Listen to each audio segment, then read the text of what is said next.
He left her at the altar and panicked when she crashed his wedding with their identical twins. Welcome to Alcote Stories. To everyone watching today, thank you for being here. Before we begin this deeply emotional journey, I want to speak a blessing over your heart. May peace surround you, may love find you, and may this story bring light to any place in your life that has known pain. What you're about to witness isn't just a story, it's a powerful journey of love, betrayal, truth, and redemption. I kindly ask that you watch this story till the very end, because each moment builds to something unforgettable. The ending will speak straight to your soul. No heeder. And now I'd love to know, where in the world are you watching from? Drop your country, city, or flag in the comments. Noit, let's celebrate the amazing Alcote Stories family from every corner of the globe. Now, take a deep breath, open your heart, and let this story move you. Let's begin. Jackson Wade, a 33-year-old visionary with a tailored suit, ocean blue eyes, and a mind wired for innovation, stood at the glass wall of his 25th floor office, overlooking the city that had watched him rise from a broke dreamer to a tech mogul with $1 billion valuation. Wade Tech Solutions was his pride, a sleek empire born from sleepless nights and unshakable ambition, but something still felt missing in its heart until she walked in. Amira Collins, the newly appointed operations manager, carried an aura that silenced rooms not with arrogance, but with effortless grace. Her deep brown skin shimmered like bronze under the office lights, her eyes held a quiet fire, and her braided hair fell in neat, professional waves past her shoulders. She walked with the confidence of a woman who had seen storms and survived, yet her voice was soft, her tone composed, always respectful but never timid. Jackson first noticed her punctuality, how she was always 10 minutes early, how she didn't check her phone during meetings, how she listened intently before she spoke. Then he noticed how her reports were never just good. They were flawless, thorough, and laced with insights his previous managers couldn't begin to comprehend. She wasn't just efficient, she was brilliant. The staff admired her, but some resented her, the black woman who rose so quickly in a space dominated by pale voices and polished Ivy League suits. But Amira never flinched. She handled every side comment with silent strength, every passive-aggressive jab with poise that only made her more captivating in Jackson's eyes. It started with glances, lingering ones during meetings, eyes locking across the boardroom table, brief but intense. Jackson told himself it was professional admiration, just respect for excellence. But when she laughed, during a team lunch, tossing her head back ever so slightly, his heart reacted before his mind could stop it.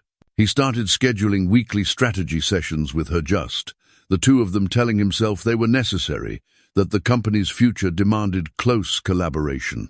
Yet those meetings often ended with discussions far beyond work.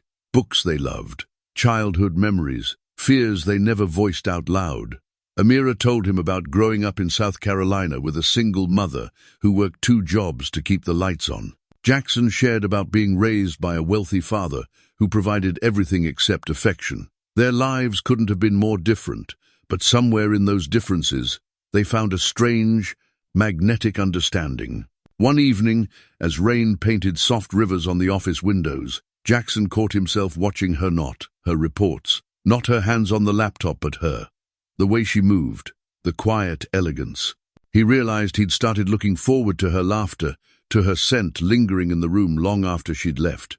He found excuses to visit her floor, started noticing the color of her lip gloss, and felt an ache in his chest when she smiled at other men. She, too, noticed the shift. The once distant CEO now asked if she had eaten, held doors a little longer, stood closer than necessary. Their conversations grew warmer, laced with inside jokes and silent pauses that said everything words didn't. At company events, his eyes followed her through crowds, and she felt his gaze like a magnetic pull.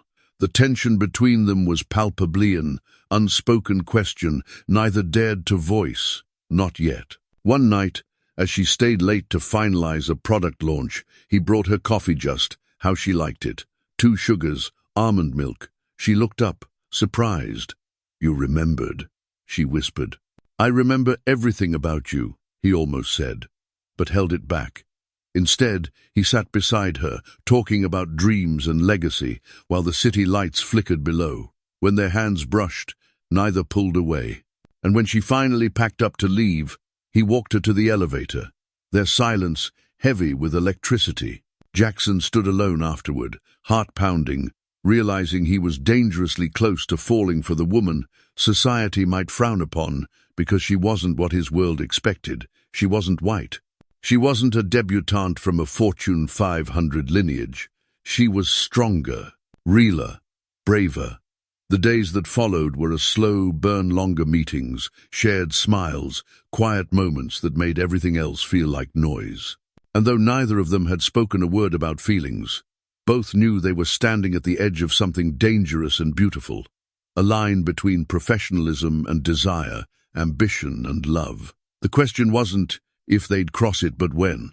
The nights began to stretch longer than the days, not because of deadlines alone, but because Jackson found reasons to keep Amira close when the office lights dimmed and silence replaced the buzz of staff. They worked side by side, laptops open, thoughts spilling into each other's space, until spreadsheets became conversations, and conversations became confessions. The glow of her screen caught the soft curve of her face, and he often found himself watching her more than the figures they were analyzing. She would tuck a stray braid behind her ear, unaware of the effect it had on him, and he'd pretend to read documents just to stay in her orbit. One evening, after finalizing a partnership deal, they went out for dinner, just the two of them. No schedule, no agenda. The restaurant was dimly lit, the wine gentle, their laughter louder than it had been in the boardroom. She told him about her first job at a coffee shop where customers rarely tipped, and he told her about the night he almost gave up on Wade Tech after a server crash wiped out a year of code. Vulnerabilities danced freely between them, no longer hidden behind business suits and executive titles. It became a ritual, a meeting that ran late, would shift to sushi on Fifth Avenue or late-night burgers from a street vendor, followed by a quiet walk back to her apartment, where he'd stand at her door a moment too long before saying goodnight. They weren't lovers yet, but they were no longer just colleagues. Something unspoken pulsed beneath every interaction, a slow-burning flame they were both afraid to touch. One stormy night, power flickered in the office, and rather than leave, they stayed Amira curled on the leather couch in Jackson's office, sipping tea as rain tapped rhythmically on the windows. He sat beside her, tired but content, his gaze softer than she had ever seen. "It feels like the world disappears when it's just us," she murmured, almost surprised at her own words. He looked at her then, not like a boss, not like a man weighing risk, but like someone seeing beauty too profound to ignore. "Maybe that's the only time I really breathe," he replied quietly. That night, something shifted. When their hands brushed again, neither of them moved. When she looked up at him, he didn't hesitate. His lips found hers, no rushed, not hungry, but as if he had waited forever for this exact moment. And she kissed him back, not as an employee caught in forbidden desire, but as a woman whose heart had slowly, irrevocably fallen. That kiss didn't lead to chaos, it led to clarity. From that night forward, their connection deepened. Mornings included coffee mugs with matching scribbles, inside jokes no one else understood, and lunch breaks where eyes did most of the talking. Sometimes, when the city grew too loud, they escaped to hotel rooftops with flickering lights, or boutique rooms where they could be nameless and free. They made love like two people who didn't need to say, "I love you," because every touch already screamed it. Yet they never defined what they were. Jackson, always composed in public, became soft in her arms, whispering fears he had never admitted out loud. Amira, always guarded, found peace lying on his chest as the city hummed below them. He told her about his mother, how she died before he became someone worth showing off, and she told him how she'd watched her father walk away when she was only 10, never looking back. Their pasts didn't divide them, they stitched together a shared tenderness that made everything else feel shallow in comparison. Still, they kept it secret. The world, the company, the whisper sit was too fragile to expose. So in board meetings, they were poised. In public, distant. But behind hotel doors, they were poetry, and fire. Some nights they stayed up until dawn. Dreaming aloud, he spoke of taking Wade Tech global. She imagined launching mentorship programs for girls of color in tech. He said she made him want to be a better man, and she laughed, telling him he already was, even when he didn't believe it. She wore his white shirts when they ordered midnight room service, and he memorized the way her eyes lit up when she talked about her mother's recipes. It was more than passion, it was sanctuary. He started to cancel dates with other women, ignoring texts from Chloe, who noticed the change.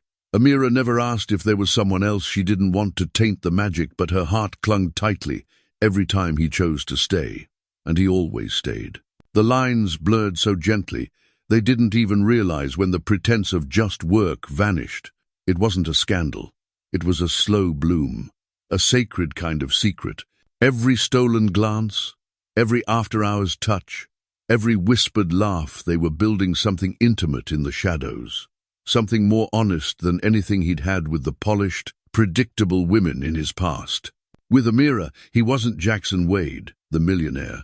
He was just Jackson's man who fell for a woman, not because of her resume or her looks, but because she saw him when no one else did, because she believed in him before the world started clapping. And somewhere between strategy meetings and hotel rendezvous, between boardroom silence and bedroom honesty, they found themselves entangled in something irreversible. Neither said, "I love you" yet, but in every late-night text, in every forehead kiss, in every moment where silence said more than words ever could, the truth echoed louder than they were ready to admit. Love was no longer a question. It was a quiet, undeniable fact. The night Jackson finally asked Amira to marry him was quiet and private, far from the flashbulbs and staged proposals the world expected from a man of his wealth. There was no crowd, no violinist, just a rooftop view of the sleeping city, a velvet ring box, and a man whose hands trembled with something deeper than nerves. Amira stood in silence, tears filling her eyes as he whispered, "I don't want to keep us a secret anymore." Her heart, full of hope, answered before her lips could. Yes. They eloped quietly weeks later. No press, no public announcement, just a courthouse vow, 2 gold bands, and the promise of forever whispered between trembling smiles. She moved into his penthouse, overlooking Manhattan's skyline, a place so pristine and curated it barely felt lived in. But she filled it with warmth, her laughter echoing off marble walls, her cooking softening the sterile silence, her presence turning his space into a home. For a while, everything glowed. They'd wake wrapped in each other's arms, share kisses over coffee, sneak handholds in elevators. She framed a photo of their vows and placed it beside his bedside table, hopeful he'd smile each morning when he woke. But by the 4th month, that frame gathered dust. Jackson, once tender and available, became consumed. His late nights no longer ended with their whispered talks or gentle touches. He buried himself in meetings, in schedules, in silence. Amira tried to understand. He had an empire to run. After all, but something unspoken shifted. His text replies became curt, his eyes distracted during dinner, and the softness in his voice had vanished. The connection that once danced between them now hung like fog, thick and unbreathable. She told herself it was stress, that all marriages had rough patches, but her heart cracked each time he chose to stay at the office rather than come home to her. She began noticing the name Chloe Monroe on his lips more often.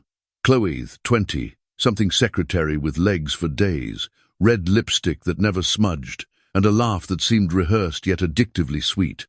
Chloe, who stayed late too often. Chloe, whose perfume lingered faintly on Jackson's shirts.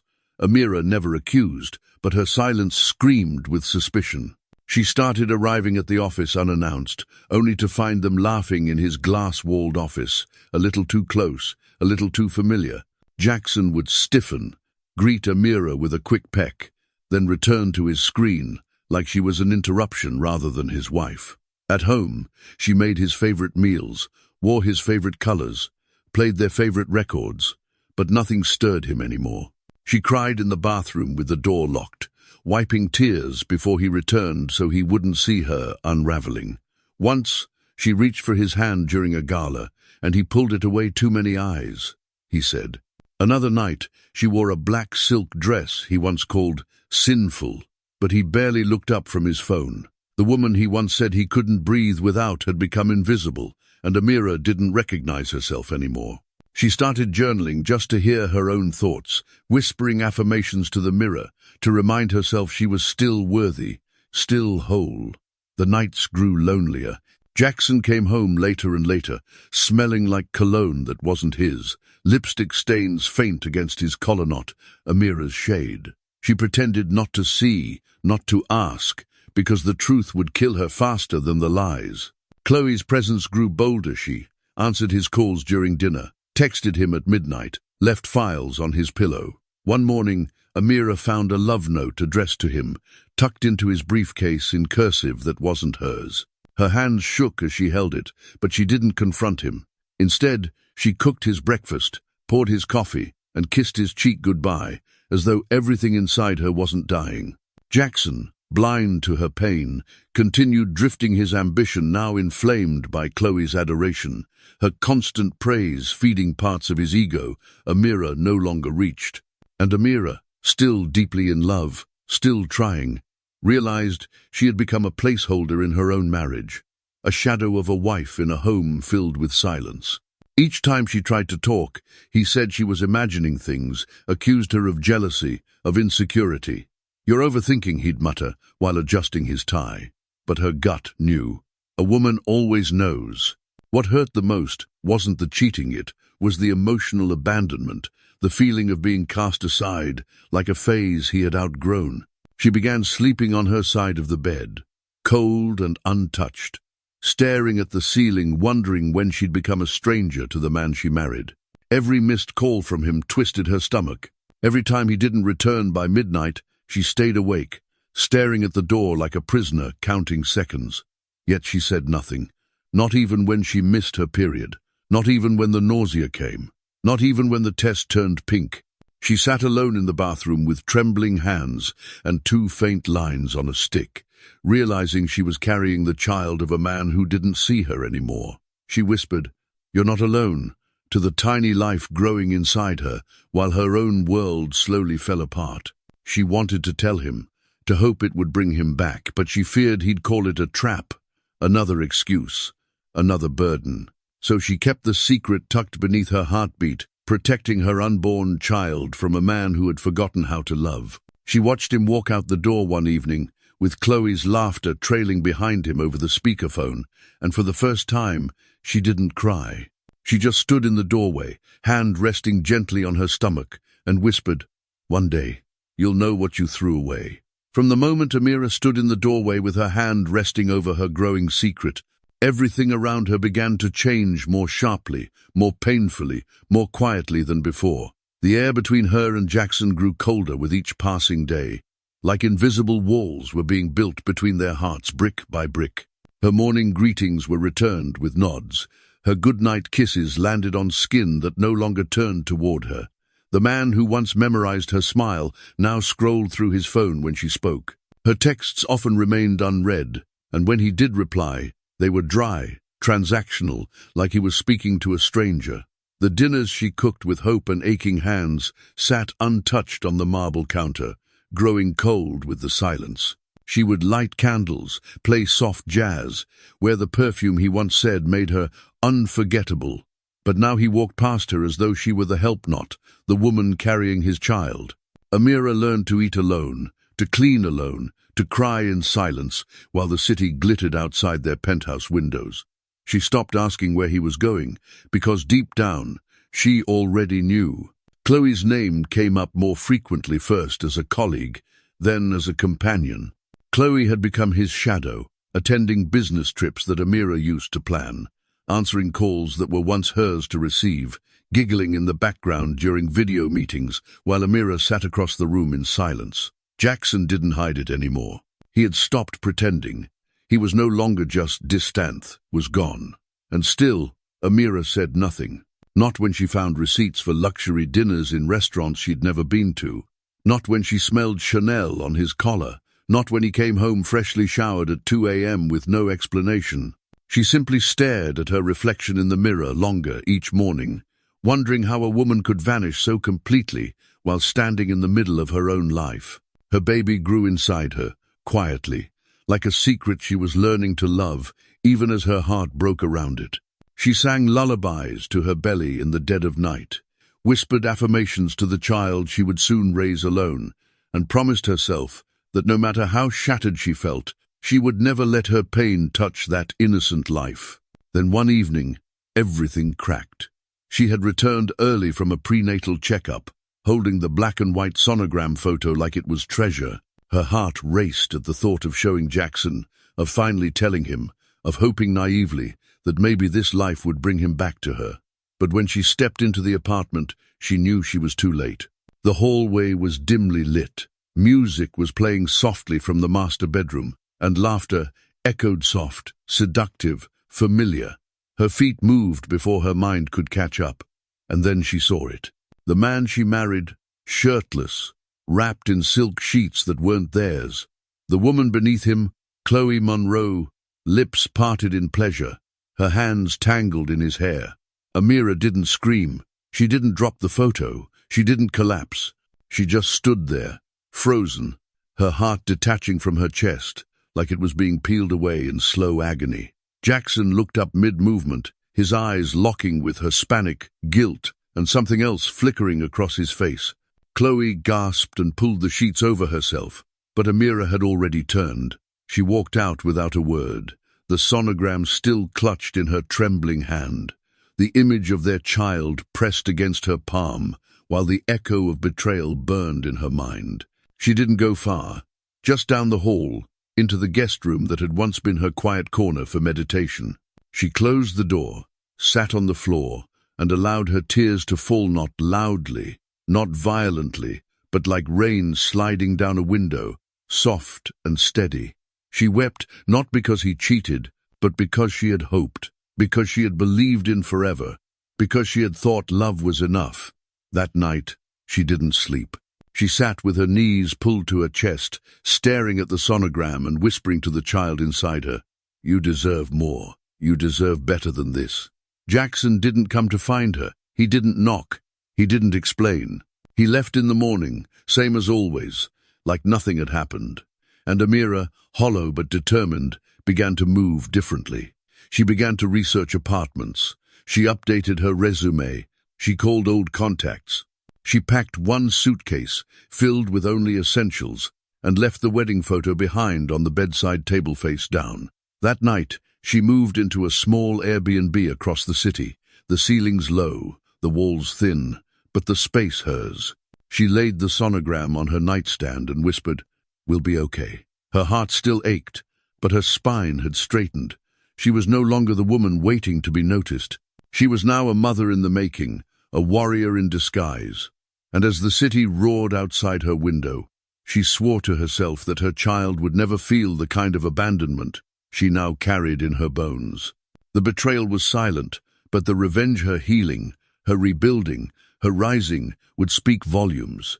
The morning rain tapped gently against the window pane of Amira's temporary apartment, as if the sky itself was mourning with her grey, heavy and indifferent. She stood barefoot in the kitchen, holding a warm cup of tea, its steam swirling like her thoughts, when a sharp knock at the door shattered the stillness. She opened it to find a courier, face blank, holding a manila envelope soaked slightly at the corners by the rain. No words were exchanged, just a signature and a quiet nod before he turned and disappeared down the hallway. Her hands trembled as she opened it, already knowing. Inside were neatly typed divorce papers, cold, clinical, final. Jackson hadn't called, hadn't written, hadn't even looked her in the eye. No confrontation, no conversation, just documents that dissolved vows like they meant nothing. She slid down to the floor, back pressed against the cabinet. The envelope clutched to her chest, as if it might explain why he had chosen erasure over resolution. The pain wasn't in the papers, it was in the silence, in the cowardice of a man who once claimed she was his heart, but couldn't face her when he chose to crush it. Her tears flowed freely now, not loud, but constant like a faucet. She had no strength to shut off. She unfolded each page slowly, reading every sterile word. The phrasing was brutal in its precision. Irreconcilable differences. No contest. No request for spousal support. There was no mention of children because he didn't know. He never asked if she was okay, never wondered why she left so quietly, never once questioned if there was more beneath her silence. And now, in his eyes, she was just a name on a legal form, a line to be severed, a mistake to be erased. Her fingers moved robotically as she signed, her name trembling on the page like a whisper, trying to hold back a scream. She wiped her face with the sleeve of her robe, closed the folder, and sealed her fate with a signature soaked in heartbreak. What he didn't know, what he never bothered to know, was that inside her bloomed not one heartbeat, but two. She had learned at her last ultrasound that she was carrying twin-stew boys, growing strong, already flipping and kicking like tiny warriors in her womb. She had stood alone in the clinic room, clutching the printed scan with eyes wide and soul overwhelmed, equal parts awe and fear wrapping around her like vines. She wanted to tell him once. She rehearsed it in her mind 1,000 times. "Jackson, I'm pregnant with your sons." But every time she imagined his response, a doubt, denial, disgust, it froze on her tongue like a confession she couldn't bear to speak aloud, so she chose silence. Not out of spite, but out of self-preservation. He didn't deserve the beauty growing inside her. He didn't deserve the miracle he discarded when he signed away their bond without blinking. As the clock ticked past noon, she packed the papers into a folder and slid them into her desk drawer, choosing not to mail them back yet. Not because she hoped for change, hope had long since expired, but because she needed to sit with the finality a little longer, to mourn what could have been. She looked at herself in the mirror, her reflection softer, fuller, glowing in places grief couldn't dim. She was no longer just Amira Collins, the woman abandoned. She was becoming someone entirely new, a mother, a survivor, a phoenix rising from a fire he set. The next morning, she visited a small legal clinic and began filing paperwork to reclaim her maiden name. It wasn't about spite, was about rebirth, about owning her story again, about reclaiming every inch of herself he'd left in shadows. On the walk home, the city felt differentless, cruel, more alive. She passed couples on park benches, mothers pushing strollers, vendors shouting over traffic, and for once, she didn't feel alone. She placed a protective hand on her stomach and whispered, "They may not know your name, but you'll know mine. You'll know strength. You'll know love." That evening, she journaled not about Jackson, but about her dreams, about raising boys who would respect women, who would never walk away from responsibility, who would know the weight of promises. She imagined their first steps, their shared laughter, their curious questions, and she promised them a future built not from bitterness, but from healing. When she closed the journal, she stared out the window at the sky-linear city that had once swallowed her pain, now reflecting back her quiet determination. Somewhere across town, Jackson sat in his glass tower, surrounded by wealth and worship, unaware that the most precious legacy he could ever create was slipping through his fingers. And Amira, no longer waiting for his gaze or his guilt, held her belly, her heart steady, and whispered into the night, "One day, they'll look just like you, and you won't even see it coming." Amira left nothing behind but shadows and silence. No farewell letter, no contact number, no forwarding address. To Jackson, she became a ghost stone he never cared to chase, convinced she had simply vanished into bitterness. But in truth, she was building something far more powerful than revengeage, was constructing a new life brick by brick, fueled by heartbreak and the sound of two tiny heartbeats inside her. After weeks of searching for direction, she found herself at the front desk of Corletics Innovations, the fierce and fast-growing rival of Wade Tech. With a steady voice and a resume that glowed with excellence, Amira didn't beg for opportunity. She demanded it. They hired her on the spot, unaware of the storm she carried behind her calm smile. She started in strategy development, working quiet 12-hour shifts, never missing a day, never making excuses. While most colleagues clocked out at 6, she stayed under fluorescent lights until midnight, reviewing product data, sharpening projections, and learning everything the tech world had denied her behind Jackson's shadow. Her pain became purpose. Her sorrow became fuel. She stopped wearing pastelshire wardrobe, turned sleek, sharp, black and steel grey. She walked with purpose, spoke with clarity, and carried herself like a woman who had nothing to lose, but everything to protect. In between meetings, she'd slip into the bathroom and rub her stomach gently, whispering to her boys that better days were coming. And they did. She gave birth in a quiet hospital room with no one beside her but a nurse who held her hand and wiped her forehead while she screamed through hours of labor. When her sons were finally placed on her chest, Liam first, then Jace, her tears weren't from pain anymore. They were from awe, from gratitude, from the overwhelming beauty of two boys who had no idea how much they'd already saved her. She whispered their names between gasps, promising them love deeper than anything she'd ever received.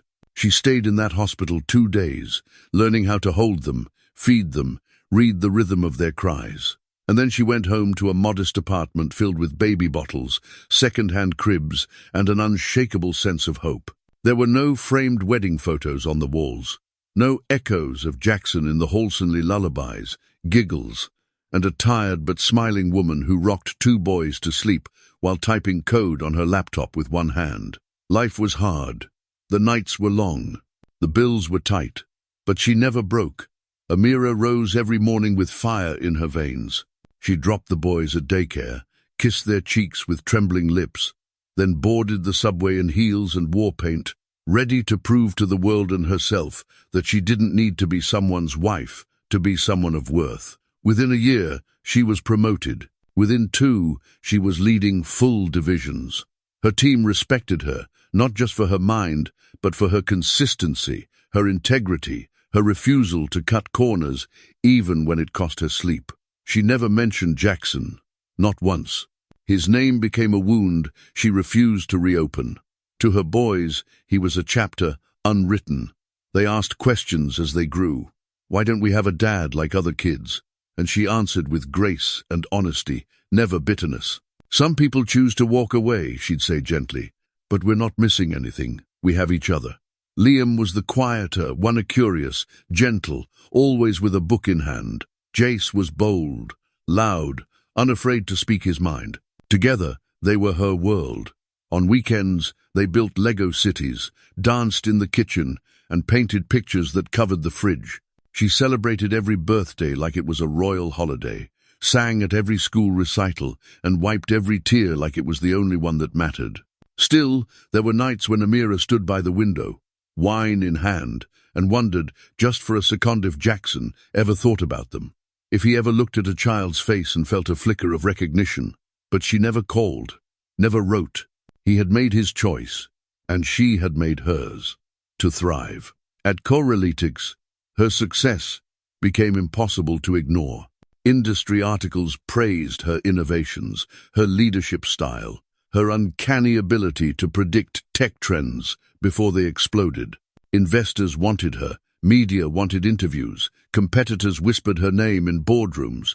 But Jackson, he remained oblivious, too wrapped in his self-importance to notice the empire quietly rising next door. And even if he had, he wouldn't have recognized the woman she'd become, because she no longer wore heartbreak like a badge. She wore power like a second skin. One afternoon, after wrapping up a $1 million pitch, she stood in the elevator holding a folder filled with projections and a phone filled with photos of Liam and Jace at their school's science fair. Her assistant asked, "How do you do it all?" And Amira simply smiled. "I had to. There was no one else coming."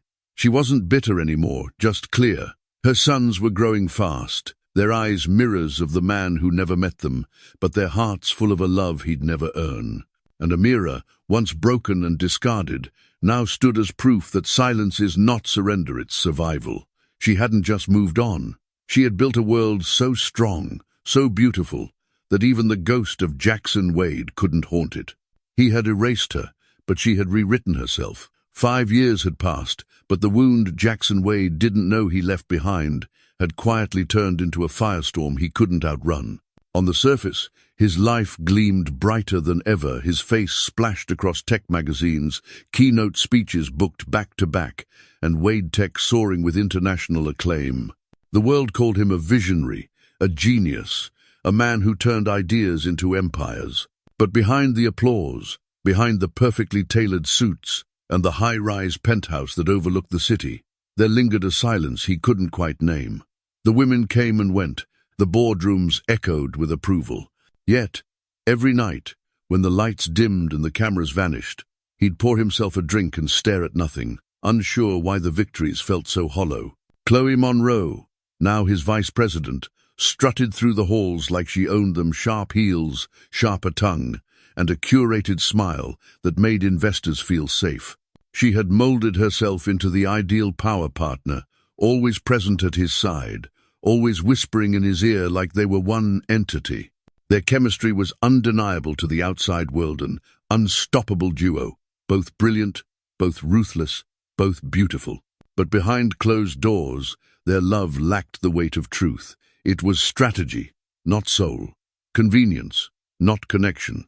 And yet, when Chloe proposed they finally make it official, Jackson, tired of the void, chasing completion, said yes.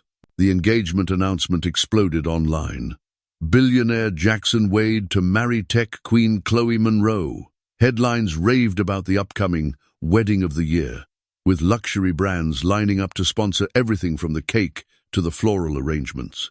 Social media buzzed, vendors booked out months in advance, and guests from across the country began receiving their gold-embossed invitations. Chloe, ever the media mastermind, ensured the ceremony would be televised, grand, unforgettable. She wanted perfection. Jackson just wanted peace. As the wedding approached, he found himself more distracted than ever, missing meetings, forgetting birthdays, and waking up in the middle of the night with a gnawing sense that something was unfinished. One evening, as he scrolled through his overflowing inbox of RSVPs and sponsorship contracts, his eyes paused on a name that hadn't crossed his mind in years. Amira Collins. His breath caught for just a second. The name blinked at him from the screen like a ghost in daylight. He clicked on the email without thinking. Inside was a formal RSVP from Amira, brief and unreadable. Confirmed. Attending. No greeting. No note. Just that. For a long moment, he stared at Eithart, pounding with something he couldn't name. Guilt? Curiosity? Regret? Chloe walked in, tossing fabric samples on the bed, and he quickly minimized the screen, forcing a smile that didn't reach his eyes. Just work stuff, he lied. But in truth, that email unsettled him more than he cared to admit. Somewhere, buried beneath success and ego, was the flicker of a memory, her laughter, her soft touch, her eyes filled with belief in him before anyone else did. He had left her without answers. He had never looked back. And now, she was walking right into his wedding. Amira had never planned to go. When the invitation arrived tucked between Bill's and Liam's school newsletter, her hands trembled holding it. At first, she laughed bitterly. Of course, he doesn't know who he sent this to. But then she stared at the golden envelope, heart racing, wondering if life had just handed her the most unexpected crossroads. Her sons, now 5, were asleep in their shared bedroom, their peaceful faces the only reason she'd survived those dark years. She ran her fingers across the raised ink of his name and whispered, "Maybe it's time. Not for vengeance, not for drama, but for truth, for closure, for her boys." Over the next few days, she made arrangements, secured a babysitter, chose a dress that made her feel like royalty, not ruin. It wasn't about impressing him. It was about walking in like the woman he failed to destroy. A woman who no longer needed him, feared him, or even loved him, but who carried 2 identical reminders of him every single day. She didn't tell anyone at Politics, not even her closest friend. This wasn't a public mission. This was personal. The night before the wedding, she sat on her balcony with a glass of red wine and a quiet strength in her chest. She didn't rehearse speeches. She didn't plan out scenes. She would show up, stand in her truth, and let the universe take care of the rest. And Jackson? He spent that night tossing and turning, haunted by flashes of a woman he had once adored and discarded like she never mattered. He didn't know why her name stirred such emotion now.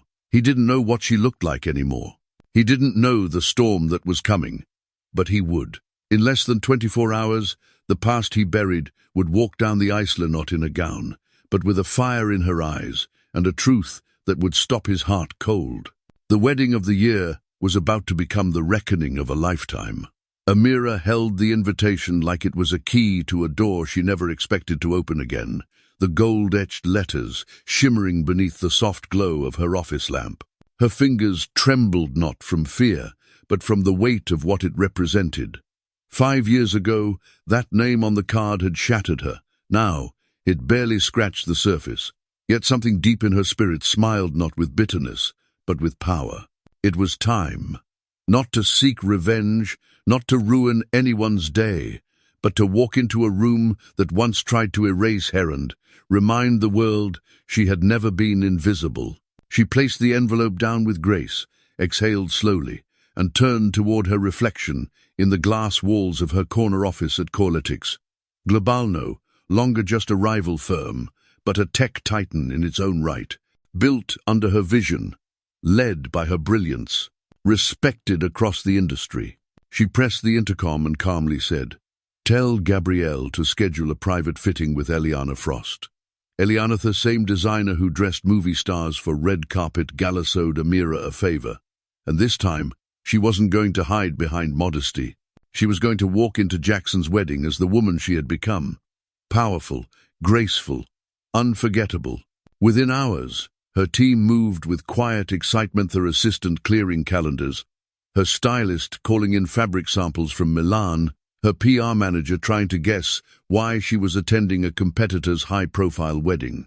But Amira said little. She wanted no noise, no gossip, only precision, only presence.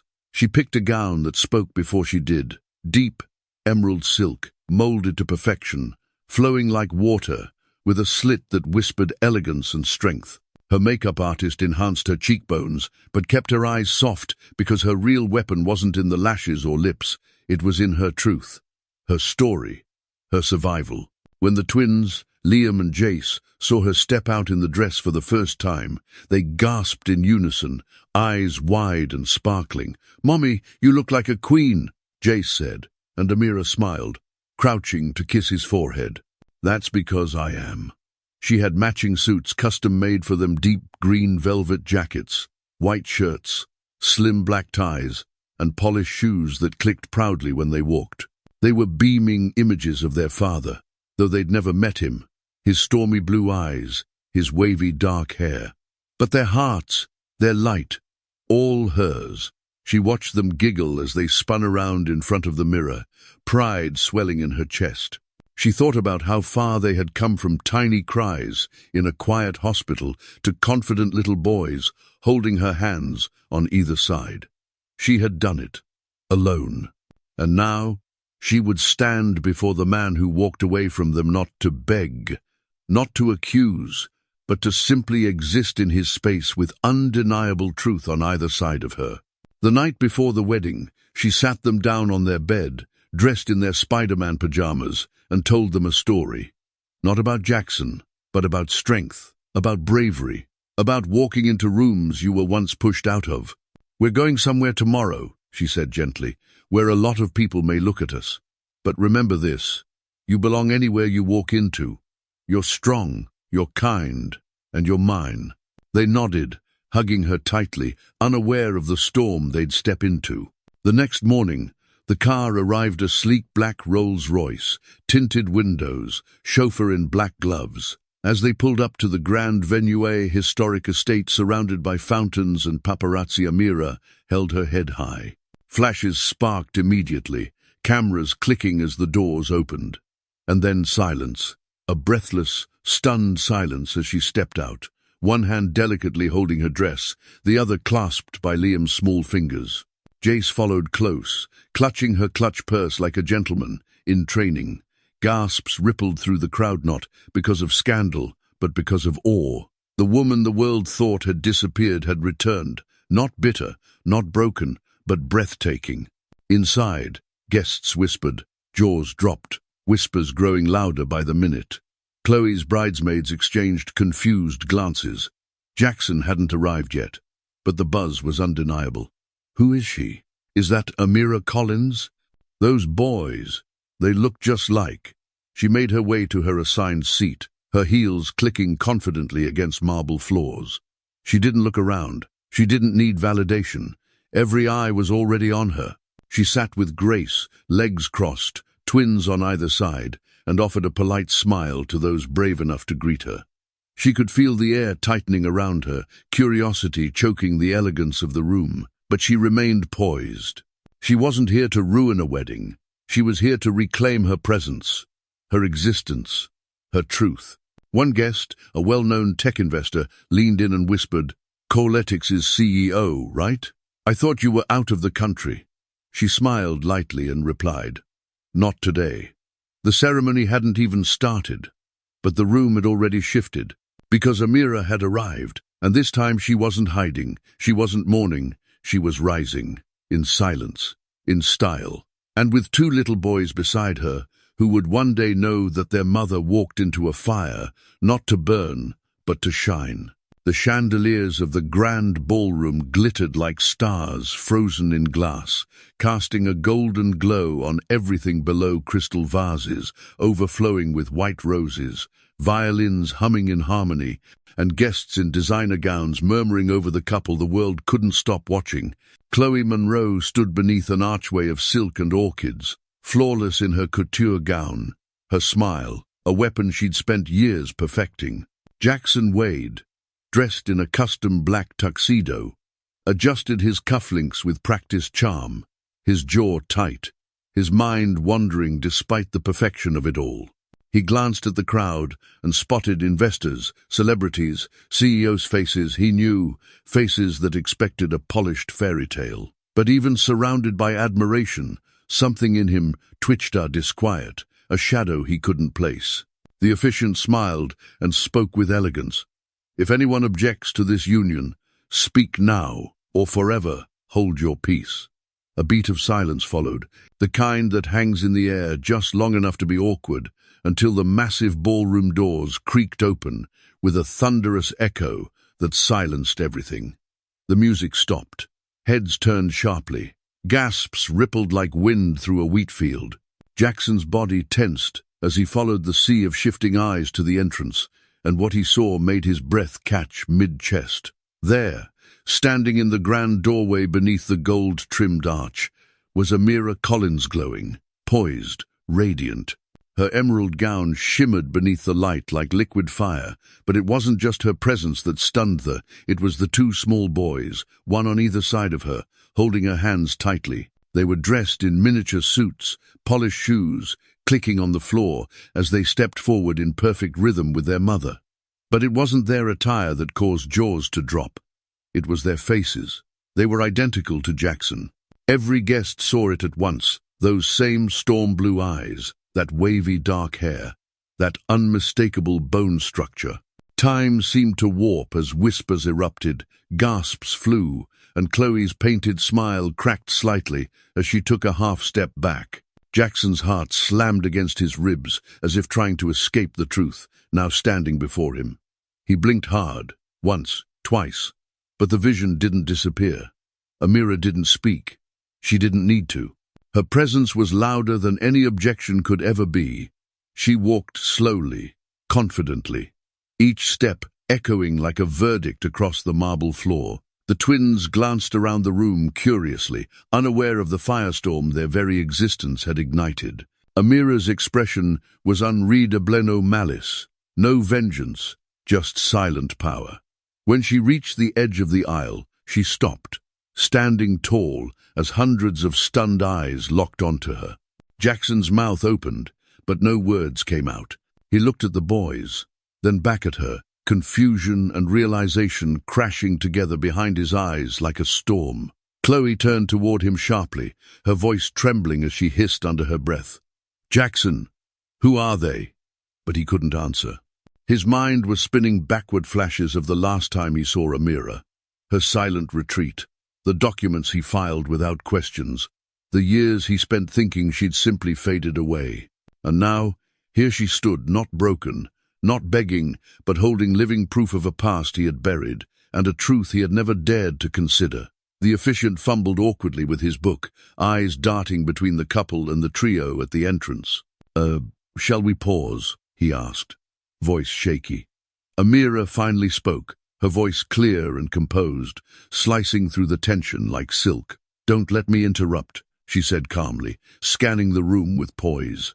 "I just didn't want my sons to grow up wondering why their father never invited them to his wedding." The silence that followed was deafening. Chloe's face drained of color. Jackson's knees buckled slightly, and his hand found the back of a chair as he struggled to stay upright. A camera flash went off in the back. Someone had captured it. The moment, the reckoning. Jackson took a hesitant step forward, his lips parted, eyes locked on the boys. "Are they?" he whispered. Amira gave a soft, emotionless smile. "Yours?" "Yes. And no, I didn't come to stop your wedding. I came to give my sons a glimpse of the man they'll never need to chase." Her words struck like lightning, not loud, but undeniable. Chloe stumbled away from the altar, her composure unraveling. Guests began murmuring in disbelief, some rising from their chairs, unsure if they were witnessing a scandal or a miracle. The boys stood silently, eyes wide, instinctively reaching for Amira's hands again. Jackson stepped closer, his voice trembling. "Amira, why didn't you tell me?" She tilted her head slightly, gaze sharp. "Would you have listened? You walked away without looking back. I gave you silence because you earned it." He looked at the children again, emotion clawing at his throat. The reality of what he had missed, first steps, first words, first birthday, hit him like a tidal wave. But it was too late. Amira had already turned, gently guiding the twins back toward the entrance. The crowd parted without a word, stunned into silence by a woman who had arrived with nothing but truth and left with dignity. As she walked away, Jackson stood frozen in the aisle of his own wedding, surrounded by wealth and beauty, but suddenly stripped of everything that truly mattered. And as the grand doors slowly closed behind her, he realized too late he had been waiting for the wrong bride all along. Jackson stood at the altar like a man struck by lightning, the world around him moving in fragments while his mind splintered into panic. The chandeliers still sparkled, the music had fallen dead, but the air inside the ballroom turned thick with whispers and shock. He couldn't breathe, couldn't think. Chloe was frozen beside him, her hand slowly slipping from his arm as her perfectly planned day unraveled in front of 100 elite guests and half a dozen media cameras. His knees trembled beneath the weight of realization, and the blood drained from his face as the two little boys stared at him with wide, innocent eyes that mirrored his own, down to the exact shape of their pupils. The room fell into a suspended hush as Amira stepped forward, heels sharp against the marble, her back straight, her dress flowing behind her like a queen on a mission. She moved toward the mic positioned beside the altar, ignoring the stares, the gasps, the cameras that had pivoted to follow her every step. Jackson wanted to move, to speak, to stop this, but his body betrayed him, paralyzed by guilt, confusion, and a regret that arrived 5 years too late. Amira reached the mic and calmly adjusted it, her fingers steady, her voice rich with control as she spoke. "Before you say I do, don't you think your sons deserve to be acknowledged?" Her words fell like a hammer in the silence, and the gasps were audible, sharp, staggered, echoing off the ballroom walls. One woman in the crowd dropped her champagne glass. Another covered her mouth in disbelief. Chloe took a step back, her perfectly painted lips parting, her composure faltering as she looked between Jackson and the twins like she'd walked into a nightmare. Jackson's jaw moved, but no sound came. His chest rose and fell in shallow breaths. His mind scrambled to deny it, dismiss it, doubt it, but the truth was standing right in front of him in small tailored suits and matching curls. Amira turned toward him, not cold, not angry, just resolute. "You walked away without asking, without listening, without knowing, and I let you. I let you because I knew you weren't ready to be the man you said you were. But these boys..." She looked down at Liam and Jace, who were clinging to her hands with trust in their eyes. "They were born ready to love you, and they've grown up just fine without a single dollar, a single visit, or a single apology from you." The guests were now whispering loudly, some filming with their phones, others simply stunned into silence. Jackson's heart pounded in his ears. He stepped forward, finally finding his voice, but it was cracked, raw. "Amira, why didn't you tell me?" She met his gaze directly. "You told me everything I needed to hear the day you served those papers and walked out without a word. You didn't ask if I was okay. You didn't wonder what I was carrying. And I wasn't going to beg a man to care about what he threw away." The twins shifted beside her, nervous but calm, sensing the energy but not yet understanding the meaning. Chloe tried to speak, but her voice cracked with disbelief. "Jackson, you said she left. You said it was done." Amira didn't even look at her. "It was done," she said, eyes still on Jackson. "Because he ended it. And now he's trying to start something new without ever facing what he abandoned." Jackson's throat was tight. "Can we talk? Privately?" he asked, desperation in his voice. Amira raised an eyebrow. "You want privacy now?" she asked, voice soft but cutting. "After you made our pain public with your silence." More murmurs. Someone gasped. Jackson stepped toward the boys, lowering to their height. "Liam, Jace," he whispered, voice cracking as he said their names aloud for the first time. The boys glanced at each other, unsure. Amira stepped forward, placing a protective hand on each of their shoulders. "Don't confuse them. They don't know you. They've only heard stories. And none of those stories ended with you on one knee in front of another woman, while pretending they don't exist." Jackson's face contorted in pain. His hand hovered in the air, unsure whether to reach for them or retreat. His empire, his wedding, his image all cracked beneath the truth, now staring back at him. Chloe looked around, humiliated, her dream unraveling thread by thread. "Are we still doing this?" she asked Jackson sharply, but his eyes were locked on the twins. He couldn't look away, couldn't breathe, couldn't undo the years. "I want to know them," he said suddenly, voice low and shaken. "I need to." Amira's expression didn't change. "Wanting is easy. Showing up when it's hard. That's parenting. That's something you chose to run from." He stood there, frozen, the entire room watching him unravel. Amira stepped back, gently guiding the boys away, her head high, her truth spoken. The guests made way as she passed, some stunned into silence, others whispering in admiration. Jackson reached for her hand. "Please wait." But she didn't stop. "You had your chance, Jackson," she said, without turning, "and I won't let my sons grow up thinking they have to beg a man to be their father." And with that, she walked away once more, but this time, the whole world saw her do it. The sound of Amira's final words still lingered in the room like a haunting echo as she walked away with grace, and for a full minute, no one moved, no one spoke. The grand wedding that had been the centerpiece of tech tabloids was now collapsing under the weight of a secret that had never intended to be kept but had demanded to be seen. Then suddenly, gasps rippled once more as Amira, instead of leaving completely, paused and turned back to face the stunned crowd.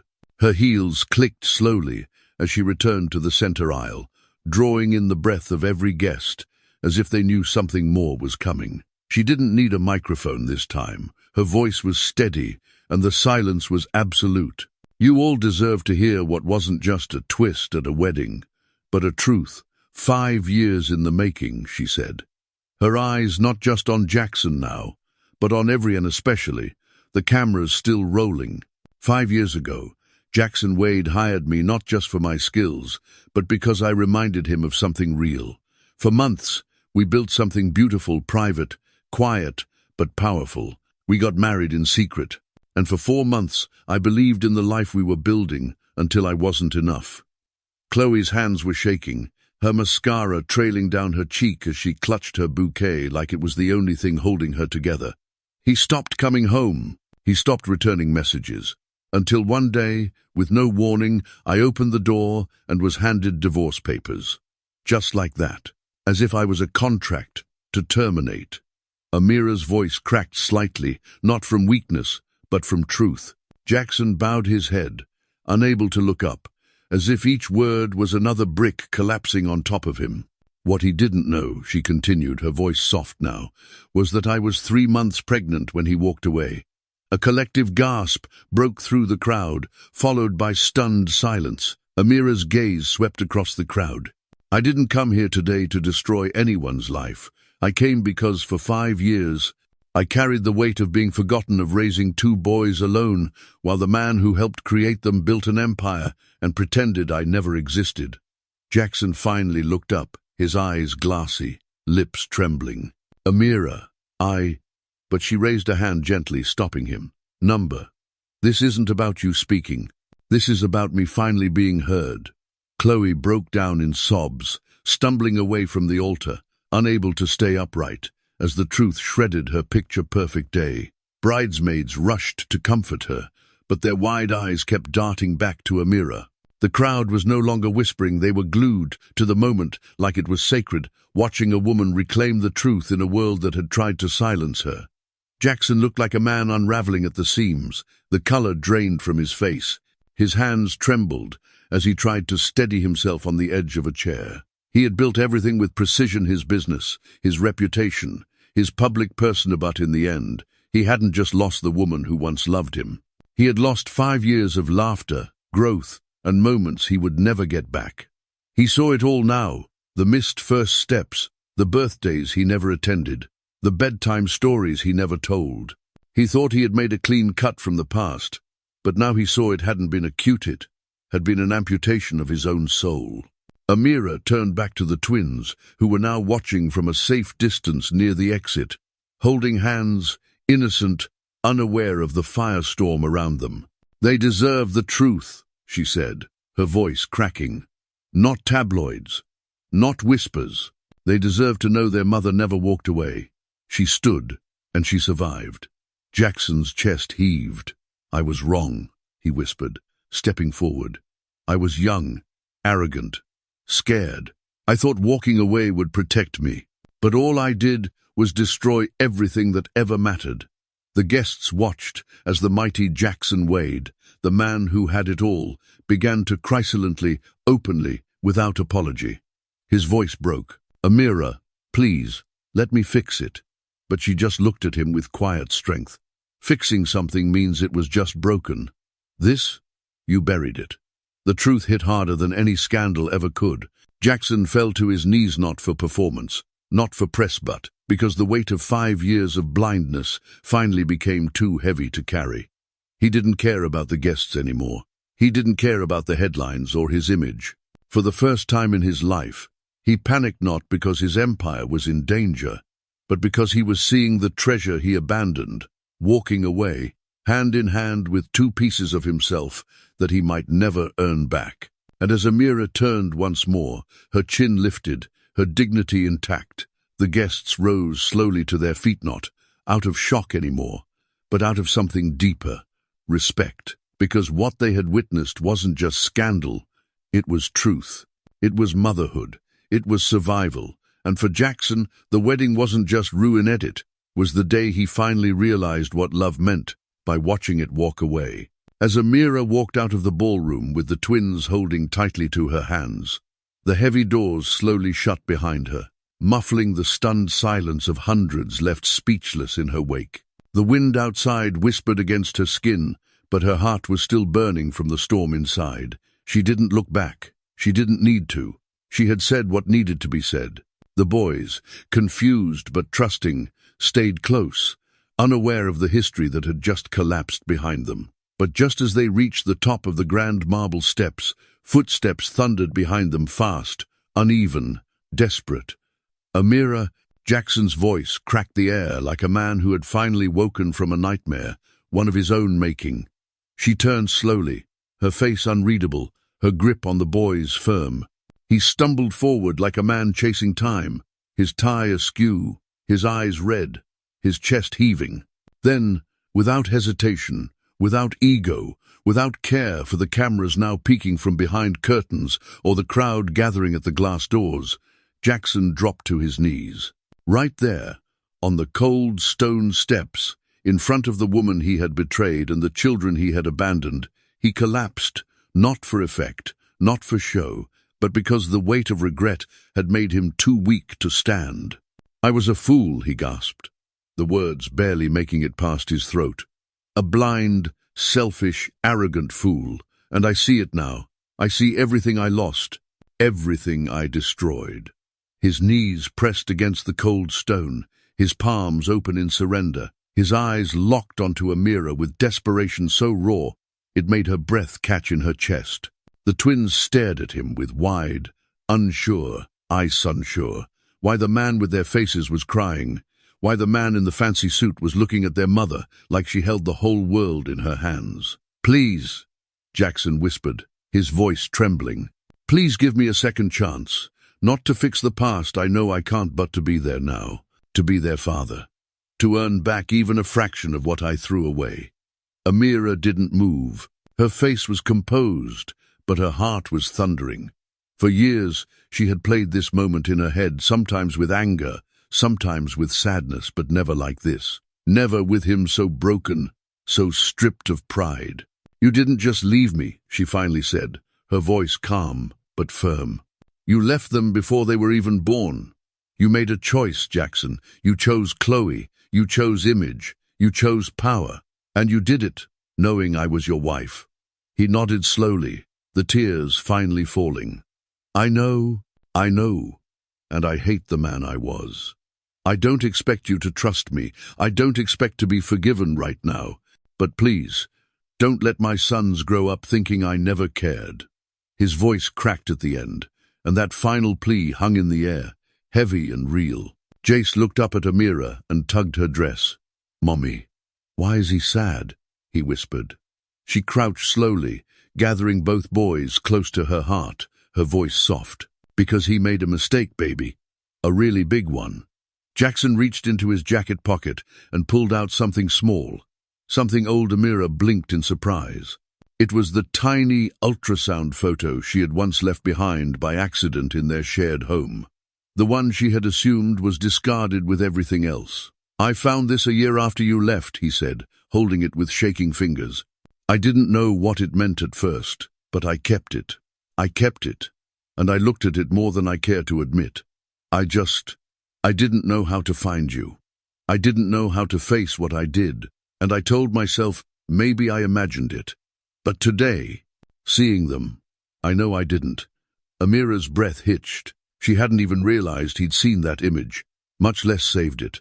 Her heart wavered for a second, but her spine stayed strong. "You don't get to be their father just because you cry," she said.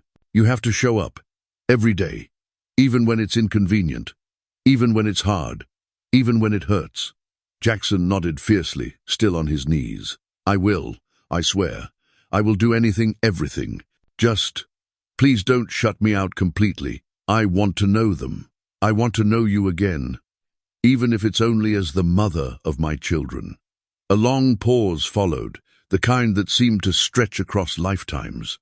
The boys were watching him carefully now, with a curiosity only children could hold, the kind untainted by history. Liam took a step forward, slowly, cautiously, and looked at Jackson. "Are you my daddy?" he asked softly. Jackson choked on the answer, nodding with a heartbreak that shook his entire body. "Yes, buddy, I am. I always was. I just wasn't there. And I'm so sorry." Amira felt her throat tighten. For a moment, she saw the boy she once loved in the man kneeling before her. Not the CEO, not the billionaire, just a man trying to reclaim what truly mattered. Still, love wasn't something you fell back into blindly. Trust wasn't something you tossed like confetti. "If I even consider letting you near them," she said slowly, "it won't be because of guilt or tears. It'll be because you prove, with time, that they come first. Always." Jackson pressed his forehead to the stone in gratitude, sobbing silently. Amira gently touched Jace's shoulder and turned to Liam. "Say goodbye now," she whispered. "It's time to go." The twins waved softly as she led them toward the waiting car. Jackson stayed kneeling, not daring to rise, not daring to hope too soon. But something had changed. He hadn't earned forgiveness, but he had taken the first step, on his knees, not for image, not for applause, but for love.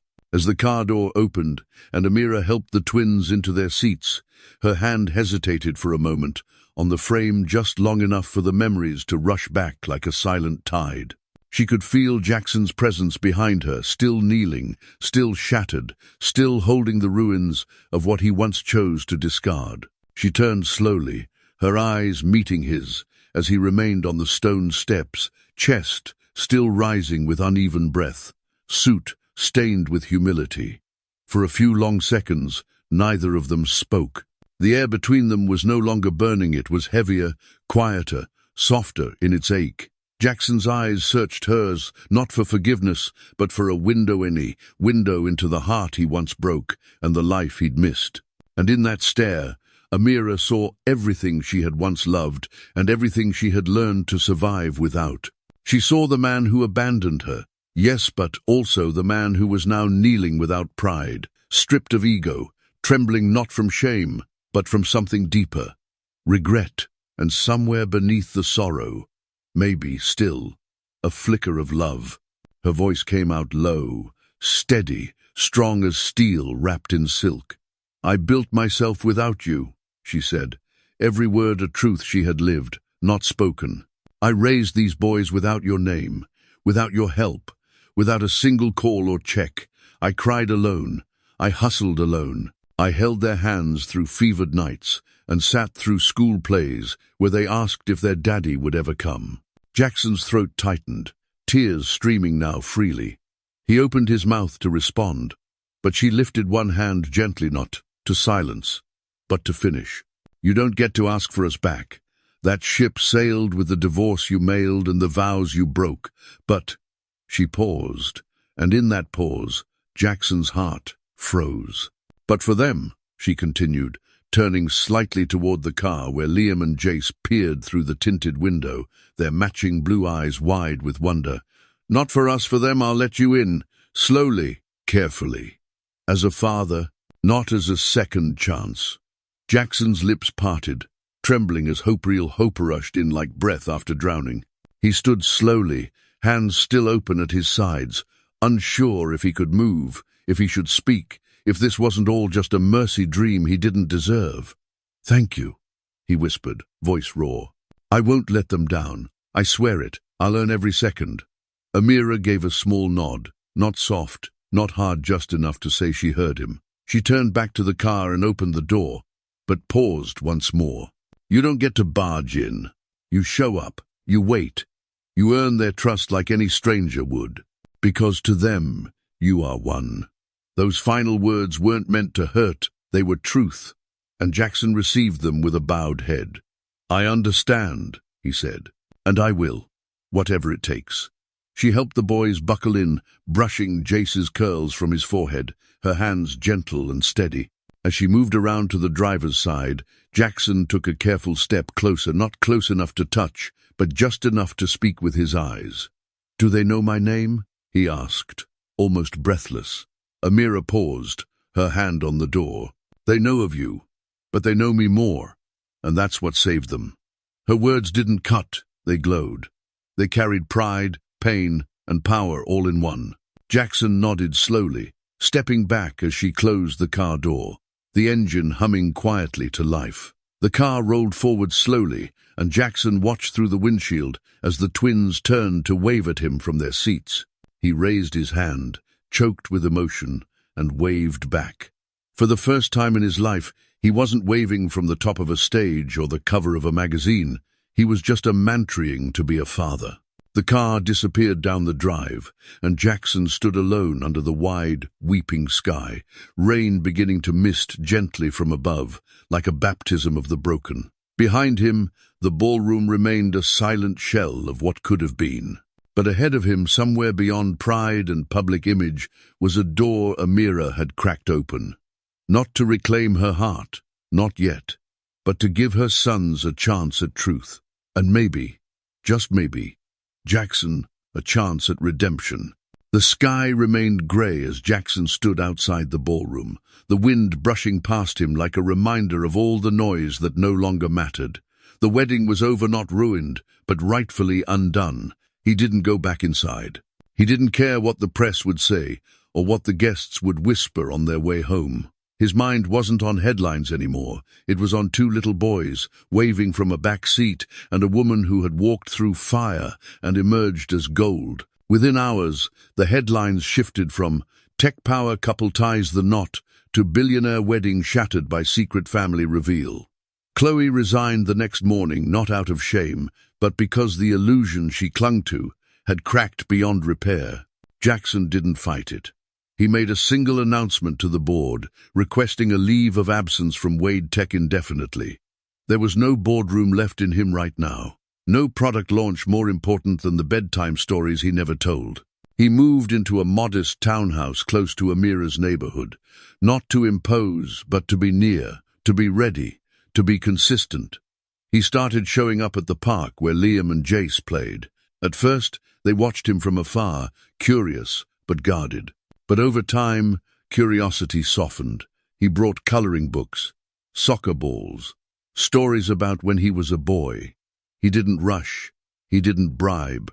He simply arrived, again and again, quietly proving that he was staying this time. Amira watched it all unfold with measured grace. She didn't rush forgiveness. She didn't hint at reconciliation. But every time Jackson knelt beside the twins with a soft voice and an open heart, something in her began to unclench. The boys, once shy, began running to him. They started calling him Dadnot from force, but because it began to feel true. Jackson began learning the rhythms of their lives, their favorite cartoons, their snack habits, the way Liam hated crust on his sandwiches and Jace loved dinosaurs. Every moment he had missed, he now treated like treasure. He'd sit with them on the floor, helping with puzzles or homework, never distracted, never hurried. Amira would often sit by the window with a cup of tea, quietly watching, letting her heart thaw day by day. Alcote 15D. There were still wounds. There were still nights she cried alone, remembering the version of him that walked away. But she was no longer stuck in that memory. She had rewritten her story, and now the chapters ahead were hers to decide. One quiet afternoon, Jackson stood on her porch, nervously holding a small, hand-carved wooden box.